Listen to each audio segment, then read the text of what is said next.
Okay, I'd like to call the Port of Newport regular monthly commission meeting to order. Date is Tuesday, October 27th, and the time is 6:01 p.m. Do we have any changes to the agenda as presented? Okay, no changes noted. I don't believe we have any public comments, but I'll double check. Karen, are there any public comments? You're on mute. There is no comment as far as I'm concerned, Jim. Okay. And it would have been sent to you, Paula, too, if it came in. I did not think so, just double checking. Okay, well, we go into the consent calendar. Does the staff have any items they'd like to discuss as we go down through the consent calendar? Because we get approved. The only thing I would like to add on that is that we made a change to the SDAO OPPA membership renewal. Just so you know, the original amount, it was an invoice in the amount of $19,000. So it was $4,000 more than what we have here. I actually called them and I wonder why there was almost a 36% increase. And well, they gave me some explanation, but they agreed to charge the same amount they charged last year. So they changed that. So I told them we would rather see something more gradual versus 36% all at once. We would have to have a real good reason for that. Yeah, it was a good phone call. Yeah, thank you. Yeah.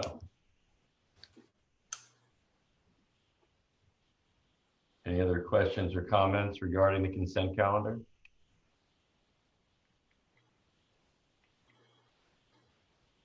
Any commissioners want to make a motion to approve the consent calendar?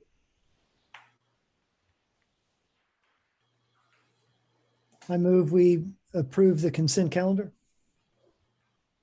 I second it. Okay, thank you. All in favor? Aye. Aye. Okay, we'll go into old business. There were no items removed from the consent calendar. Any questions or comments on accounts paid?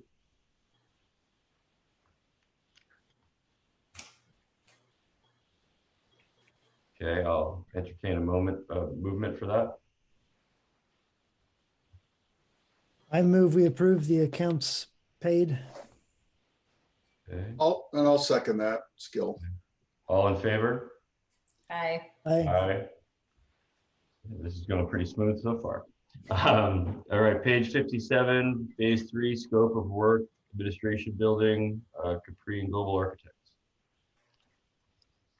Yeah, so what you see, it's basically what we discussed during last commission meeting, where the architect would bring a scope of work that would include all their work throughout this project.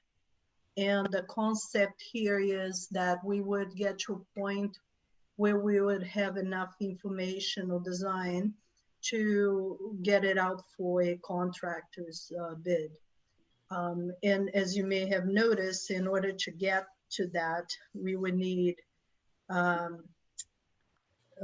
still a bit of amounts, which would include about $37,800 from the architectural side, about 50% of the engineers, which is about $9,000, and then some printing amount. And also aside from that, which would be a separate contract, I would also have to do a geotech work. Right now is estimated at $8,500, which is under my approval amount, but I just want to make sure to disclose that. I'm still looking at to see, perhaps we need to consider getting another quote. I thought that was a little bit high, but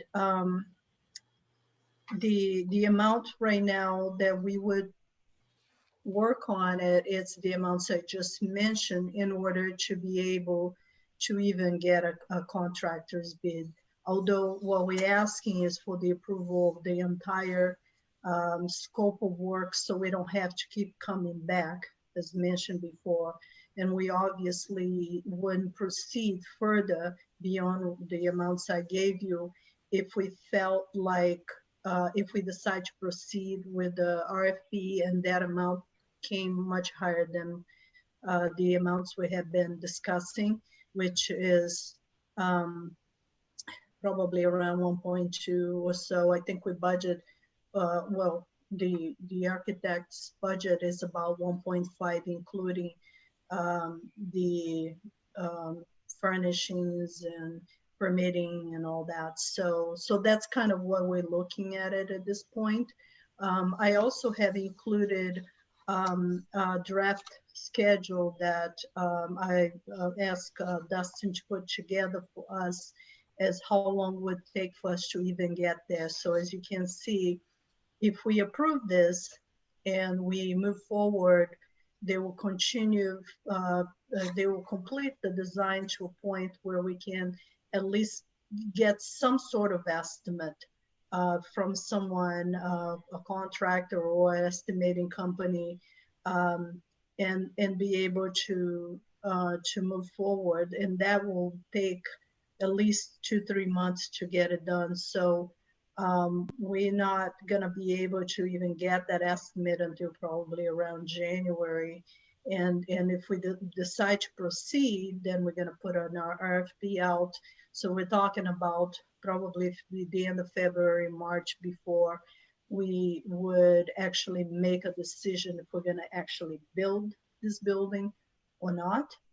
At that point, I would imagine we should have a real good idea of where we are with a lot of our other projects. I know there are some other priorities that the commissioners, and so do I, like to see completed before we spend money on doing this building. However, I am discussing it with Business Oregon about this loan and trying to get things ahead, because it will take them to about 2 months or so to get that as well. So again, unfortunately, we still have to spend some money if we decide to proceed until we find out really what's gonna cost for sure to move forward with this project. So do you have any questions, or otherwise I would ask for the approval of the scope?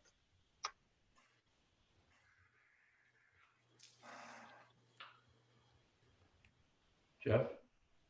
Yes, and I had asked Paula about the 8,500 on Geotech? yeah, geotech. Exactly what are they doing for 8,500? That seems like a lot. You know, are we drilling? I was curious about that. I'd be curious to find out more about that. So if they're, Oh, if I we go did say through, that. if we go through tonight and approve what we're looking at here, then we would have a February timeframe for a decision with a better cost estimate that would come back to the commission. Is that correct?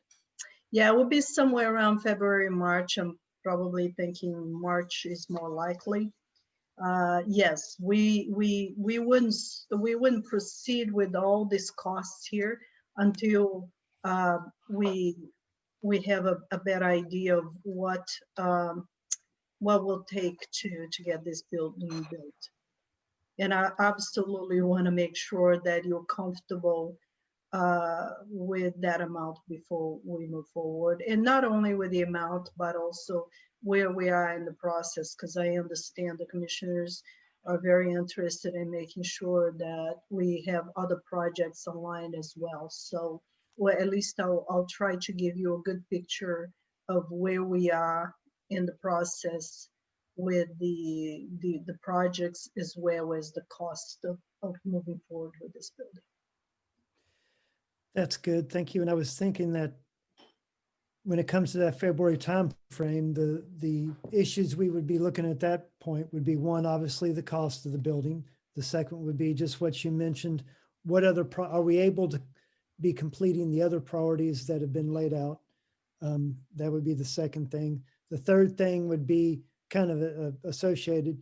Can we still maintain the reserves, which that's kind of something that's pretty standard.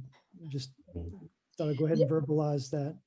And then just the fourth thing is there anything else going to be going on in the world or the port that would affect what was going on at that Of point that course. we couldn't foresee now? And that's just sort of a disclaimer, but those would just be, and just kind of writing down off the top of my head here, the things that I think we would be, they would be what would inform the decision in February. So provided we move forward tonight.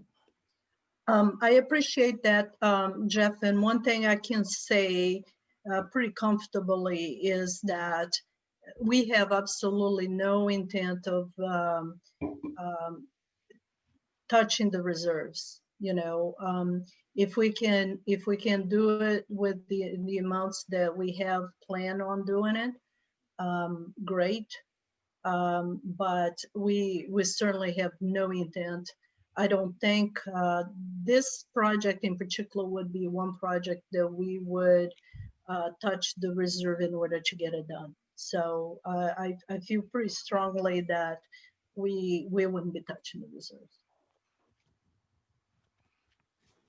Paula, if I may really quickly too, Jeff, I know you had comments at the last meeting about material pricing, specifically with lumber.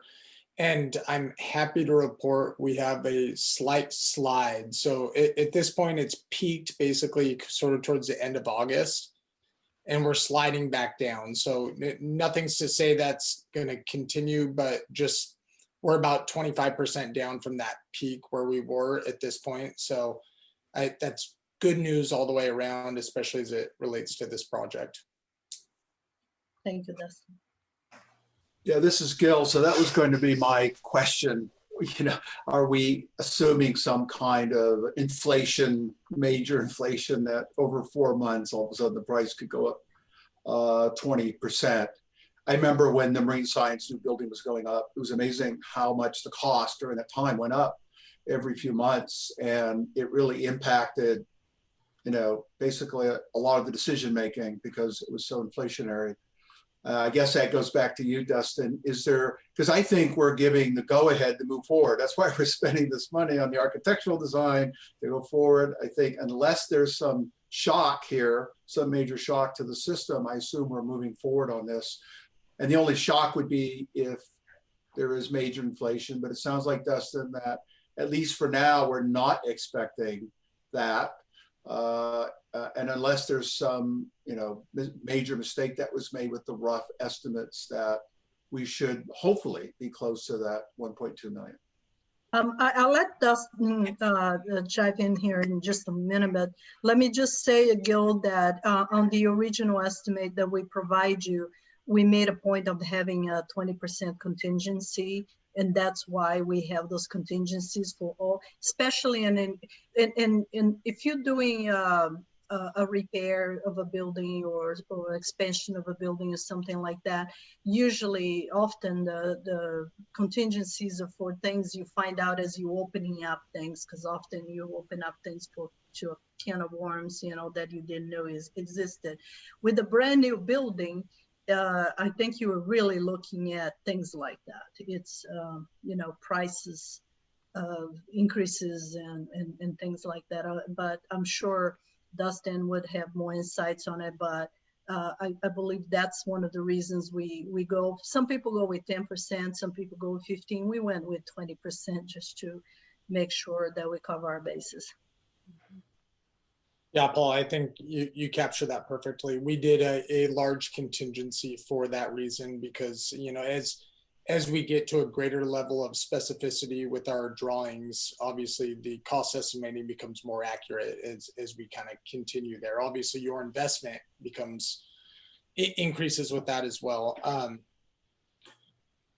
With COVID-19, it's been really interesting to see how the markets responded, how material prices have gone up. I'm still, and this is my personal opinion, we are in a recession, like a serious recession, and for some reason that, someone smarter than me has to have their head wrapped around, the building market doesn't reflect that right now. But I think we're poised as we move forward with this project that we're going to start seeing that reflection by the time we move forward. That's my hope. I'm really seeing this project, if you look at the draft schedule we put together, by the time you're going out for bids, I'm hoping the market is more accurately depicting the true realities of the economic situation that are present right now. Right. Yep. Good.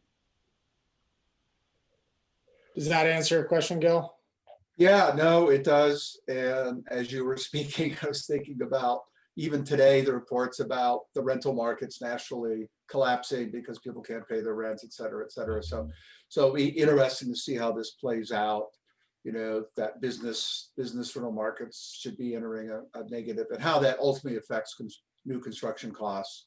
But of course, there's low interest rates, and that's one of the things that's obviously driving real estate, including for new construction. So even though I'm an economist, I'm not a real estate economist and trying to figure this all out. But I think what you said sounds reasonable. And the only problem with saying we have 20% contingencies, we're going to hold it to everyone, right? Oh, we were really conservative here. Built in an extra 20%. So we'll see how that all plays out. But I appreciate all the work everyone's done, and I like the idea of being conservative and building in extra contingencies here on this project. And then of course, if things change drastically, especially with COVID right now, there's so much uncertainty. And if we feel it, we don't want to spend all this money to get there and stop, because at this point we're a bit more ahead than where we were, 6 years ago, so and with the intent now is that as we move forward, now we can actually contact the financing folks, and try to look into possible funds. And those things take time too. So like I said, it's going to take 2-3 months to get those things lined up, but you got to be moving forward in order to apply for those things. If we apply and we still don't have numbers, it's difficult to continue. So we're just, again, unfortunately, we do have to spend money to get to that point, and hopefully it will all be positive. But if we run into a point where the market completely crash, and for many reasons that affects this particular project, as much as we already spent, we'll put a halt into it until things get better. Paula, one thing that, is a positive for you guys is the Oregon Structural Specialty Code, which all of our commercial buildings are designed to, was updated in 2019, end of 2019. So that's another thing for you guys to know, that you're getting a product. The biggest concern with a plan that's done but isn't yet built is that the code will change, right? And then if the code changes, then you have to go back through and update everything. And that's where it becomes a less valuable product to have in your hand. We don't anticipate it. Usually every 5 years, there was a 2014 update and then a 2019 update. So, it roughly around that time frame. So you're talking 2024, 2025 until they're going to probably do another code update. So I don't want to disvalue the product that you have. And that's why in 2014, we didn't quite get to that product where you had a plan set that was ready to submit and you were just waiting to, click the go button and drop it off at the city. Whereas in this instance, I think you can move forward with a little bit of comfort knowing that the Oregon Structural Specialty Code was just updated.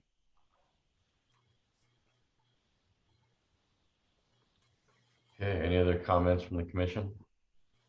Yeah, but I was going to mention, if we go ahead and initiate this recommendation or this motion, are we going to get Angela involved to get the message out? Is that when we'll go ahead and initiate her to get out and start putting the message out about the building and what we got plans or what's? Yes, what's so that? I've been talking to Angela about that, Kelly. And one thing as a matter of fact, we even talked about doing a newsletter now in the next month or so. But then one thing we decided to do is wait a bit to get some of these projects that we have out so people know that we're not stopping any other projects in order to do this building. We are continue pursuing everything that we budget for this year. As a matter of fact, we are even considering doing additional work, which I'll bring up here in just a moment. So we are pursuing grants, we are pursuing those projects, and hopefully some of those, and some of them we're already moving forward with, but having that story, having things to put in print so people know that, hey, we are doing this. We want to do those things simultaneously. So when we talk about this actually moving forward with the construction of this building, hopefully we'll have some good stories that we have all lined up with Angela on this. So Perfect. That sounds wonderful. What do you think the time frame for that newsletter would be on your best estimate? I think we talk about, and I know sometimes Angela doesn't like things right after around the holidays, but we did talk about sometime in January or February. Isn't that correct, Angela? I believe you are on the line.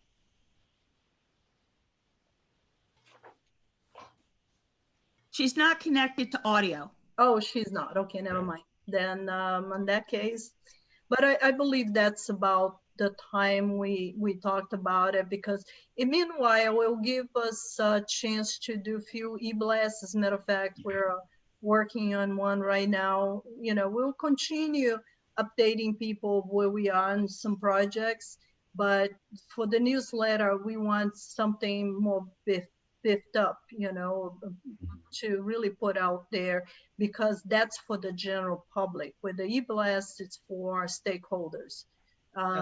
So that's kind of what we're thinking. So probably end of January, February, somewhere around that time when we have a better idea.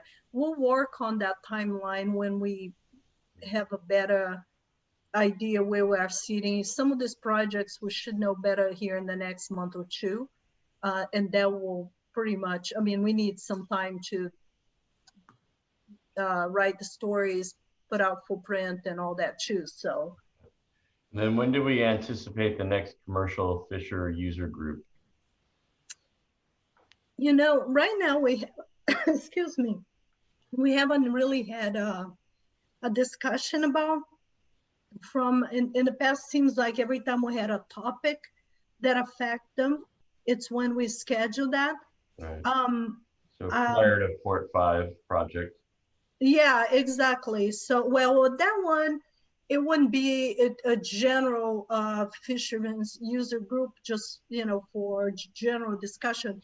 But I know Aaron has on his schedule as part of this whole Dock 5 Pier project to make sure that the fishermen would know about what's going on there. The thing is, right now, we really don't know if this thing is going to happen this year or not. And so when we have a better idea of schedule, that's probably when we will schedule something. Unless Aaron has something in mind that I am not aware of it, of other projects. Aaron? Yeah, I was looking at, you know, we need to meet with them, with our project manager to get him acquainted with all their needs and things like that. And I was hoping to be able to get that done here, possibly in November. It's a little bit easier to do it then, I think, although it's not the best time of the year. It's better than say late December or early January when they're crabbing already. So I was hoping to be able to get one together here in the coming weeks, but I don't have a date set yet. It kind of depends on a bunch of other things that we have to figure out and what the rest of our schedules kind of look like. So I just got a text from Heather Mann, and she said if we want, we can do one by the end of the year, just for general updates. I mean, I don't think, again, as Erin indicated, unless we move forward with this project, you know, on the port side, maybe there's not a specific need, but maybe we want to hear the fishermen. So. Yeah, we could revisit that. Or Kelly? So do we have the funds to get started with Dustin right now? I mean, is there money available to start this project or get his side started? Yeah, no, we have budgeted. We have budgeted for the entire project. As a matter of fact, we budgeted way more than we anticipate it's going to be, because we budgeted about $2.4 million for this year. And the port certainly has that money available. But I understand we're looking for financing, and you know, at this point in time, for the bigger picture, the bigger amount, we definitely can't do it without a loan, and we wouldn't proceed until we make sure of that. But out of that amount, the port would be putting down 20% anyway. At least that's what we budgeted from the 2.4 million. So we have that amount available. Okay, I wasn't around during the budgeting part, so I kind of a little out of the loop. Well, it sounds like you might want to make a motion, Kelly. Sure, I'll make it. So I recommended a motion to authorize the general manager to enter into a contract with Capri Architect and DH Global Architect in an amount not to exceed $107,000 or $107,000 as per attached proposal attached. I guess I should put on my glasses. And I'll second that. This is Gil. Okay, thank you, Gil. All in favor? Aye. Aye. Okay, thank you. Thank you. Thank you, Dustin. Thanks. Yeah, thank you guys. We look forward to working with you. It'll be fun to see this project move forward. Really fun. Absolutely. It's been a long time coming. So, and yeah, we'll work as hard as we can to control those costs and come under budget. Fingers crossed. Yeah. Thank you guys. Okay, thanks a lot. Thank you. Thank you. Thanks, Dustin. Okay, page 63, bilge waste discussion. That would be, I'll let Erin run with that. Good evening, everybody. So what I had intended to do at this meeting, as of our last meeting, was to come forward with recommendations on approving a contract or a purchase of equipment so we can replace our system. But what occurred to me as I gathered the numbers together is that I recommended to Paul that we have a discussion first about the best pathway forward, and before I put together final, get quotes and everything. I've got a really good idea of what everything's going to cost now. But in any case, so the cleanup is basically complete. What we need to figure out is what we're going to do in the future, or in the near future, for bilge waste collection or waste collection for down in the commercial marina. Every year we dispose of about 17 to 20,000 gallons of waste out of the commercial marina. What we used to use, like I said before, was 2 5,000-gallon tanks. And the process involved using one as a settling tank, basically, and then you pump off the bottom what is, after there's some time of it sitting, a more pure mixture of oil. And it's easier to, there's two functions when it comes to waste disposal that you pay for. It's time and efficiency, basically, I think. So the reason why we had these 2 5,000-gallon tanks was because it takes time for you to let that quantity settle out. It took us longer to accumulate the waste because we needed to let it settle by gravity. And so by purchasing something like a centrifuge, you speed that whole process up so that you can process, pick your number of gallons per hour. It depends on how much you want to pay for that. But So Aaron, if you use centrifuge, obviously you're going to speed it up, and you're going to get a pure mixture of waste at the end of the day. So it's cheaper to get rid of. hey, Aaron, quick So question. I think there's, Can I ask you Sure. a quick question? How long does it take? I mean, are you talking days, hours, weeks, months to separate? it's about every 3 months we would get a pickup. Previous 3 to 4 months. And it came out to be a fairly clean mixture of oil at the end of the day, and that's why it didn't cost us as much as what we're paying right now, because right now we can't wait as much time because we only have one tank now, so we can't wait as long to accumulate as much. And the 5,000 gallon figure was convenient because that's about a truckload. So the closest companies that come out and do this are up in Portland. So for them to pay for a truckload to come out, it was a convenient thing. That 5,000 gallons, one truck comes out and goes back and disposes of it. But I think we have basic in general about, so first and foremost, I think that in the long run, the best solution is to get a centrifuge. I don't think that an oil water separator is the best equipment for us in this application, nor is a vacuum dehydrator the best option for us, based upon the type of material that we receive, and how frequently it needs to be processed. But what I put forward here is basically 3 options to contemplate. One would be to stick with the one tank that we have through the end of the year and figure out some sort of solution in the coming fiscal year. That's just going to mean that we're going to need more pickups because it's not going to be able to settle as long, and the pickups that we do get are going to be a little bit more expensive because they're not going to be as pure a waste. There's going to be more of a mixture, so when they test it, it may come back with things like they may find some ammonia in it, or they may find some other chemical, or whatever it is that requires them to handle that differently, and it costs us a little bit more. Is the way it works. We could purchase and install an additional tank, which reduces some of that cost. That would be sort of an intermediate solution, because then we would regain the capacity to settle more waste. The only trouble with that is when we go to do that, we are going to have to remove the roof on that building, because the only way to get in and out of the building, get these tanks in and out of the building, well, we can get the tanks out after they're cut up and removed, like the last one that we got rid of. But to put a new one in, we would probably go with a plastic tank because it's the cheapest, and we would need to take the roof off to do that. A couple of downsides to that is I don't think it's a good idea to start taking the roof off at this time of year, unless we got a quick solution to it because of the weather. We really don't want water flowing in through there. And then the other side of that is that at some point, if you don't replace both the tanks right now, you're going to have to remove the other tank, and you have to remove the roof again in the future, or something along those lines. And finally, like I said, the end goal at some point would be to get a centrifuge, reduce the size of tanks so that we aren't holding on to as much material.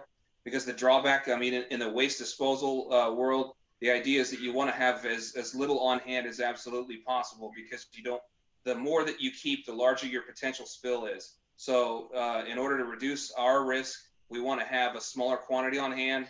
We want to stay a small quantity hazardous waste generator. We don't want to increase the amount that we keep on hand. Aside from that, all of this is required of us by the United States participation in the MARPOL agreement.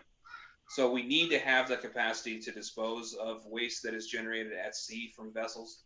And this is just a service that we provide. It's probably not ever really going to be a moneymaker for us. We should have a mind for trying to equalize our costs in this whole thing. And at some point, we may need to raise the rates on what we accept, depending on what selection we choose. But we'll have to make a choice here to get us at least through to the end of the year, and then, like I said, I think it's definitely plausible for us to get to the end of the year with the one tank that we have. We do need to replace that tank soon, because aside from it just being fills up faster, obviously, than 2 tanks, It's of the exact same age and make as the old tank. Although we did find that what happened with the old tank was it was a fitting that failed, which is usually the case with tanks. It fails at the weak point, not right in the middle of it with a hole. So I think that pretty much covers everything. I'd be happy to answer any questions if I can. Yeah, this is Gil. So good explanation, although I'm trying to do the math in my head here and trying to estimate, the trade-offs of these options. One question about centrifuges is what's the maintenance cost? So besides the initial purchase, what does it cost to maintain them? And how often do they need to be replaced? So the life of them goes a fairly long time. I've asked that very question of all the manufacturers that I could find so far, and I generally get anecdotal replies. They'll tell me things like, "Well, I know a guy that's running one that's 50 years old," and so it's basically a system of plumbing and tanks and pumps. So they're modular by nature, so you can replace parts of it if you need to along the way. As far as maintenance goes, it very much depends on which one we choose and what system we use. So some have recommended that we go with a bag filter prior to going into the centrifuge to try and separate stuff initially. In that case, the cost of operation is going to include filters, things like that. The cost of that probably isn't going to be much more than about $300 to $500 per quarter at the very most. But the other angle on all this stuff is that we are probably going to have to put the centrifuge in. We'll probably have to do some electrical upgrades to that building, and we will probably have to do some sort of plumbing upgrades too, because the idea is that we are able to reduce our waste down to the water that runs off of it is less than 100 parts per million of any sort of contaminant. And as long as we get it under 100 parts per million, then we would be able to discharge it into the city sewer system. And so that would, it reduces the cost because we don't have to dispose of it as hazardous or, bilge water or whatever you got. But the infrastructure of all this is going to cost us some money. And that right there, I don't have figures on. Is like how to connect the city sewer depends on where it's at. Bear in mind, it's in a building that used to be a restroom, so it should be nearby, but there's a lot of stuff on the ground over there now. So it sounds like, just to kind of put this in context, it's 50,000 plus 5 to 10,000 or something like that, electrical and plumbing. And then another, I don't know, 1 to 5,000 per year. As you say, it's quite variable to maintain it and do the filters, et cetera. And it sounds like that's the more expensive route overall, if I'm hearing you correctly, but you're arguing that the risk of contamination is far lower. And so this is, based on what I'm hearing, it's this risk issue that seems to be the driver for this decision. Tell me if I'm wrong, if I'm missing something. that's exactly right. I was just explaining this the other day in the same kind of a similar way. If you look at it purely as from economics, you're never going to come to a point where you're like, oh yeah, let's buy a centrifuge and get into that world of doing things, because it will always seem on the surface of it that it'll just be cheaper to put in 2 settling tanks and settle it, which works fine until you have a failure, and then you wind up paying a lot more because you have more quantity on hand, you have more risk that's involved in all of it. And overall, it puts a lot more risk on the port is what it does. I don't know how easy it is to really get that point through to people. I was really pushing myself on what is it that makes me think that's the best option. And the only conclusion I could come to is that I have a lot of experience responding to spills and things like that. And this was one of the first things that when I first got to the port, I looked at these 2 5,000-gallon tanks and I was like, why do we have 10,000 gallons of potential spill sitting here? We need to find a better way. And that's my take on it. Okay, so your argument is it's a lot of risk. You didn't say it was a minor risk. You said it was a lot of risk, and that's the major concern, which you would argue is worth the extra cost. So I'll just If I may add here, so and to what Aaron said and the things that we have been discussing, we have few situations going on here. One, it's of course as a port, we got to make sure that things that we do, it's in tune with the environment. We got to be, uh, do things in accordance, so we are not the ones causing this. This is simply a service we provide. The port doesn't make money on this. However, one thing we talk about it too is the fact that we probably are the ones that charge the least amount for this. At least checking with other ports, and we probably would be doing an evaluation with other ports, trying to get an idea of what others are charging. One thing we also considering doing is check to see if we could maybe get some grants for this on the environmental side of things. If there's a chance of contamination, considering we already had a failure in one of the tanks, it is something that we could possibly address. So, but there are three situations. One of them, we can either do this immediately and we can go with the cheaper route, or we can go with the most expensive route. We can wait until the next budget season and deal with one tank and add another tank and not add the centrifuge until then.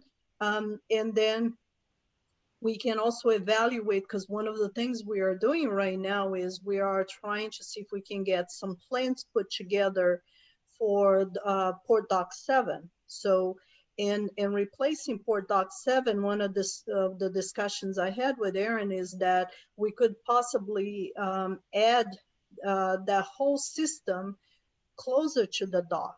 So it's easier for everyone to do what they need to do. And we can put the top of the line system that it will create less opportunity for contamination, so on. And doing so at that time, if we're able to find grants, perhaps that could be a part of the overall plan. So, and the more I look into this and the more we talked about this, I would hate to put the top of the line system into what we have currently. And then in, I don't know, 3, 4, 5 years from now, we go and redo Dock 7 and we decided to do there, then we had wasted that money.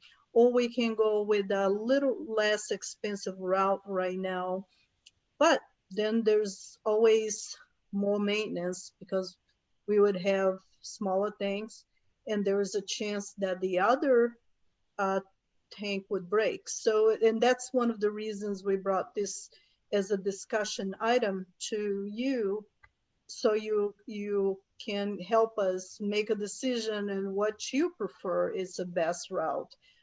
In my opinion, I think I would rather see what we're going to do with Port Dock 7 and apply that brand new nice system into the new dock.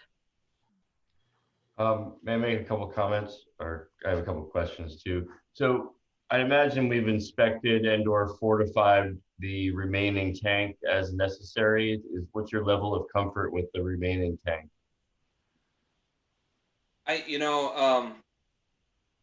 So we have not gone inside of that tank. And I know that there's a fitting on the back side of the tank that we need to replace, that's similar to the fitting that failed on the tank that, let go.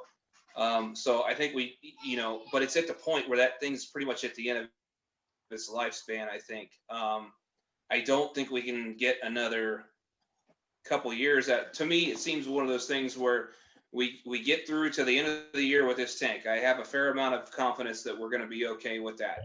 I think we're going to make that. Past then, we really need to look at, I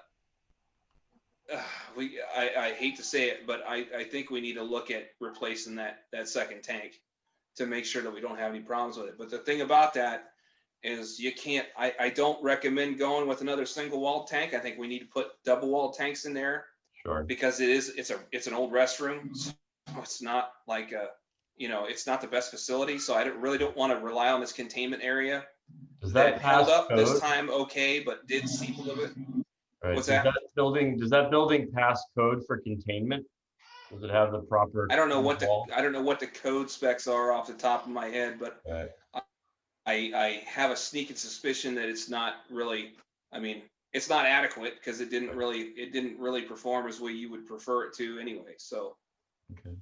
Well, I think if we can do, maybe do a little bit more inspection and check those fittings and this, buy us a little time for you to do a little more research and get us to the next budget year, maybe that's the path.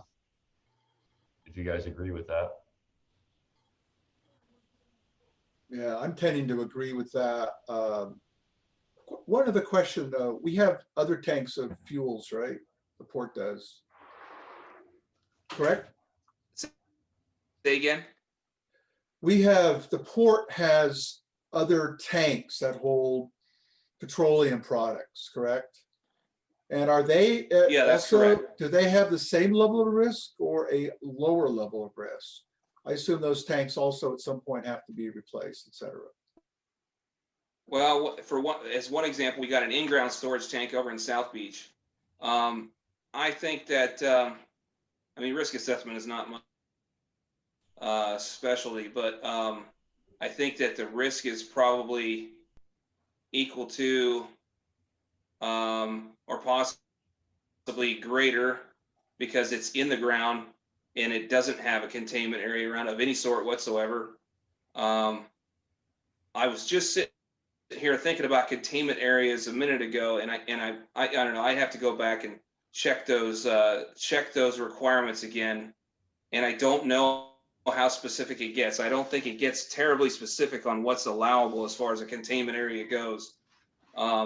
But in any case, yeah, I'd say that the in-ground storage tank is it's older than 20 years old. It's probably a bit higher risk than a single wall tank in the current facility we have over in South Beach. Okay, I didn't mean I didn't mean to raise another tough issue about this, but this is funny. But and so that may be an issue we take up in the future, right? All the tanks that we have. Go ahead, Paula. Actually, Gil, one thing we did talk about it. We talk about next year doing some budget for some assessment of some of our properties, and that would include especially the ones that we already know that there are any risk for liabilities, and that it would include dock falling apart, somebody getting hurt because something is not done at par, and any possibility of spills and things like that. And in particular, because the issues that we already had happened this year, which included the system over at South Beach that we just had to replace the pipe, and then now this issue with the waste system. So we have that happening way too often, and docks falling apart, and so we really need to spend a little bit of money and do some risk assessment, and find out what is the level of what is the situation, or what is the maintenance need for basically all of our properties. Well, what we probably would be doing is, because it would cost a lot of money to do for everything with the port owns, but maybe we can start with different parts of our sites. We'll pick an area this year, next year we'll do that area, and that eventually we'll have all those things lined up, and we can schedule every so many years. We'll do it, we'll rotate that again, because I think it is important for us to know what the situation is, especially in those kind of risks that could cost millions and millions of dollars especially with environmental problems. So it is something we're working on it. Aaron, Mark, and I talked about it. We are already planning on doing something starting on something next year. At least we'll put in the budget if you guys approve it. So we'll see. Another point that Aaron made was the age of the tank at South Beach. There becomes a point where we can't get insurance anymore. It's And true. we're not that far away from it. And the cost is going up on a hockey stick scale. Don't like that.